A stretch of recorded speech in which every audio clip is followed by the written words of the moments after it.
With International Women's Day just passed on March 8th, the Progress Singapore Party Women's Wing chairwoman Wendy Loh presents her views on women's representation in politics. Ms. Loh stood for election from Tanjong Pagar GRC, together with businessman Michael Chua, training consultant Abbas bin Kazmani, pilot Terence Soon and IT engineer Harish Pillai last year. Currently leading the IP advisory and dispute practice in a mid-sized law firm in Singapore. Previously, Ms. Loh was a partner with one of the largest law firms in Singapore and Southeast Asia between 2008 and 2017. She had also been profiled as one of the 50 IP litigators you should know in the Asia-Pacific region and had been consistently awarded the IP star by Managing IP in 2014, 2017. What is the vision of the Women's Wing, and what is the wing aiming to achieve?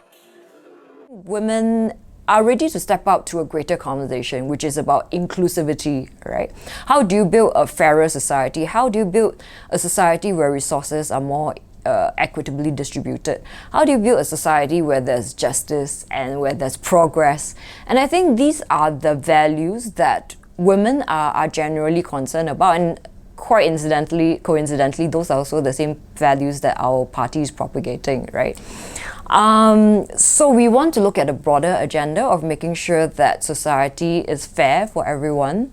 Of course, as Women Wing, our primary concern would be for the women, but it's to make sure that ultimately where we get to is really a fairer society for all Singaporeans, right? Regardless of race, gender, family status, and it's to make sure that we have a formal bill and a formal tribunal or a body to address that, where inequalities exist in society, where unfairness exists in society.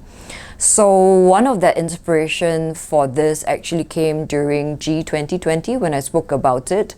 And I took inspiration from the Hong Kong's Equal Opportunities Tribunal.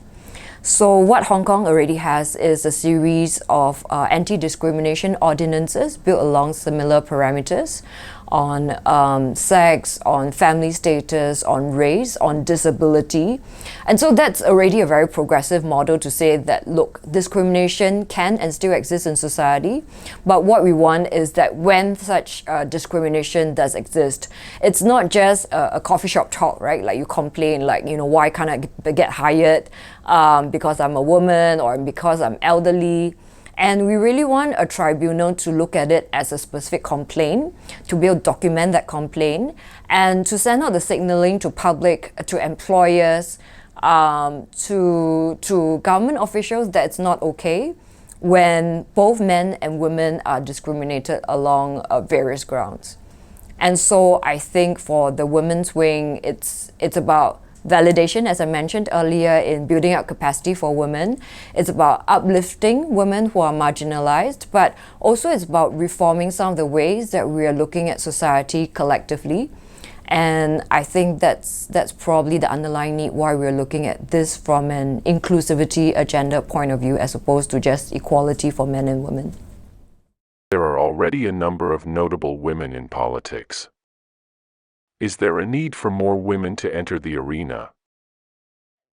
There is a growing awareness and there's a growing interest, but as with the nature of things, I think if you look at the female population, broadly speaking, there's 50% of women in Singapore. But if you look at the actual representation, we are barely hitting 30% yet in the parliament. So there is still a scope, I think, for that number to grow. And so to address that gap, I think there needs to be a very specific outreach to make it visible, for one, in terms of branding, in terms of messaging, and two, to really show that there's nothing scary with women entering politics, right? And I think it's important to show that if there are more women like myself, with my colleagues, with my other grassroots members who are readily stepping out, then more women, whether they're students, whether they're housewives, whether they're PMEPs, whether they're grandmothers, they can see that potential to contribute in politics. And I think that's where we need to create that visibility and that outreach for more women to step up, to bridge that gap. We do feel that having the woman's perspective can actually bring about more empathy when they raise certain issues in the parliament on matters concerning education or matters concerning mental well-being. And I think NMP Anthea Ong previously did make a lot of impact in the arena. We have, of course, Jacinta Ardern, who has proven herself to be both a compassionate and a very wise leader in extreme times of crisis, right? And I can't say that there are certain characteristics that are unique to women only, but I think there are very empowering women leaders who have shown that they can have that balance of both empathy but also clarity in leadership direction to make a difference both in the domestic and international arena. Yeah, so I think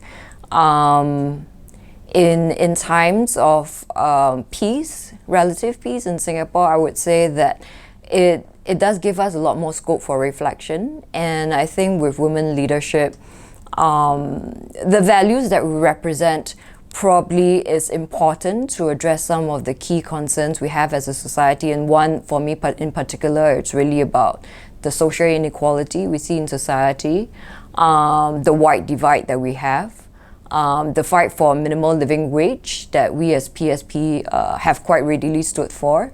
And I think all these are important messaging that we should be sending out. I think the other thing we shared about during our Women's Wing launch is that when we talk about capacity building and especially raising women as leaders, we're not just talking about getting an equal representation for that 1% of leadership position, right?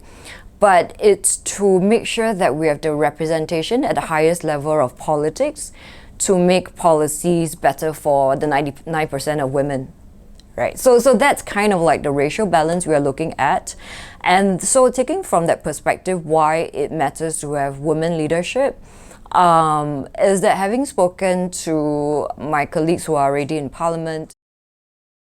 Talking about women in politics, what are your thoughts on having a female Prime Minister in the future? We already have a female president. And so I think it's only a matter of time. And the greater question for me is when we would have that female Prime Minister. And I do hope that that would be a position that we'll be ready to embrace as a society in the next decade or so. And I think with the right female candidates, the right person having those qualities, the right leadership, there's always that possibility down that horizon. What are your views on having women perform national service?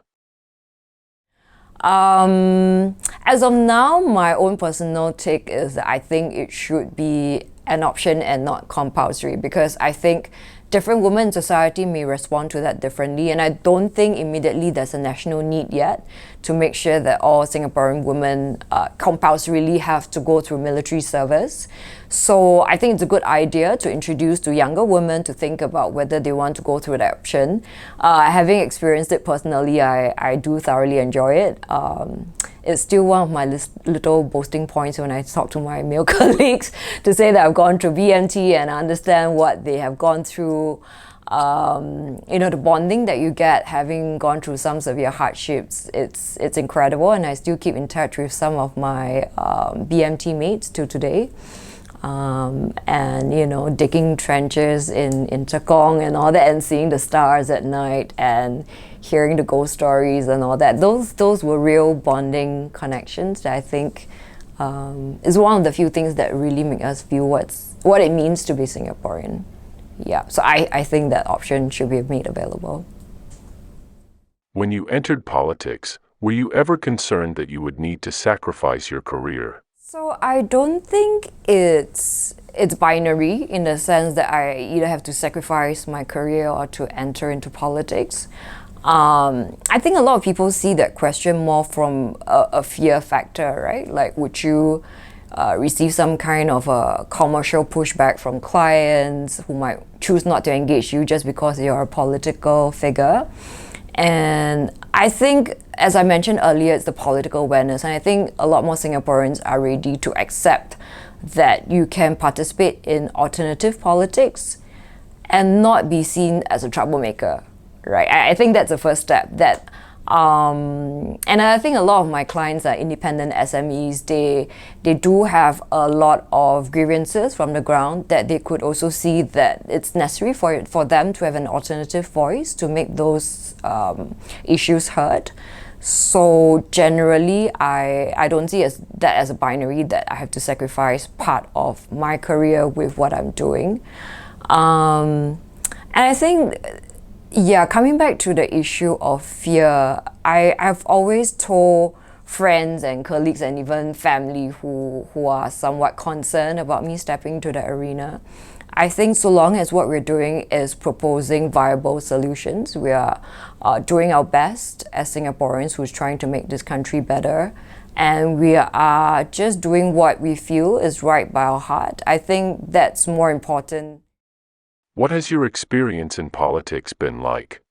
I step out and seize the opportunity and make my voice heard. And along the way, I think what we have spoken of has also made a little difference. And that's encouraging. So, for example, during general elections, when we spoke about reducing the CEP system for civil service, right? We over time saw that is now being a policy that's being changed. The government is now talking about, removing the CP system for civil servants over time. What that means is that you are no longer judged by whether you're on a scholar's track, but hopefully that your promotions and your chances for getting a bonus or salaries enhancement is really based on your skill sets and how well you perform at work. On the ground, when we are doing outreaches, when we are giving furniture to the rental homes, then I remember we were distributing mattresses and household items, and when incumbents saw that, they then suddenly decided they're going to give mattresses and pillows to everyone in that block, right, for whoever needs that. So I think having that space of competition helps.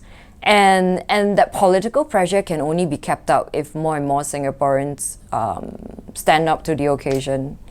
So I would say that it's less scary than you think, and it's more powerful and empowering than you can imagine. So yeah, let's all do this together. How can aspiring women politicians play a part in this conversation about inclusivity? For all women who are interested to join us, we have our website at psp.org.sg. We have our membership and volunteer sign-up form. And of course, if you just wish to support our work through fundraising, please do that as well. We've got a drop-down link to donate specifically to the Women's Wing. So yeah, I do encourage all Singaporeans, both men and women, to step forward to support our cause. You're watching The Independent Singapore. Subscribe to our channel for more news and documentaries.